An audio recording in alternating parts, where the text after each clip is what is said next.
MD Imran মোল্লা আপনি লিখেছেন, একজন মুসলিম বোন খ্রিস্টান ছেলেকে বিয়ে করে ধর্ম পরিবর্তন করেছেন। এখন তিনি 5 মাসের অন্তঃসত্ত্বা। তিনি ভুল বুঝতে পেরে ইসলামে ফিরতে চান, কিন্তু ভাবেন এতে স্বামীর সাথে প্রতারণা হবে, আর আল্লাহ শিরক মাফ করেন, প্রতারণা নয়। তার বিশ্বাস মন ভাঙা মানে মসজিদ ভাঙা সমান। তিনি কি করবেন? তার ফিরে আসা এবং ভবিষ্যৎ সম্পর্কে পরামর্শ দিন। ভাই ইমরান মোল্লা, প্রথম কথা হলো যে এটি সঠিক কোনো কথা নয় যে আল্লাহ তাআলা প্রতারণার গুনাহ মাফ করবেন না।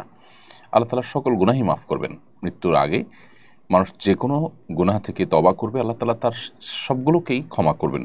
আল্লাহ তাআলা বলেছেন, ওয়াতুবু আইয়ুহাল মুমিনুন ওয়াতুবু ইলাল্লাহি জামিআন আইয়ুহাল মুমিনুন, হে ঈমানদারেরা তোমরা সবাই আল্লাহর কাছে তওবা করো, আল্লাহর দিকে ফিরে আসো। আল্লাহ বলেছেন, ইন্নাল্লাহা ইয়াগফিরুয যুনুবা জামিআ, আল্লাহ সকল গুনাহ মাফ করে দিবেন। অতএব প্রতারণা একটা পাপ, এমন কোনো পাপ নেই, যে এমন কোনো অপরাধ নেই যে অপরাধ করার পর প্রায়শ্চিত্ত করলে, মানুষ তওবা করলে, অনুশোচনা হলে তিনি সেখান থেকে ফিরে আসলে আল্লাহ তাআলা ক্ষমা করবেন না। সো প্রতারণার গুনাহ থেকেও তিনি আল্লাহ তাআলা মাফ করবেন, এক। দ্বিতীয়ত হলো, মানুষকে প্রতারিত করার চাইতে আল্লাহর সঙ্গে শিরকের ভয়াবহতাটা অনেক বেশি।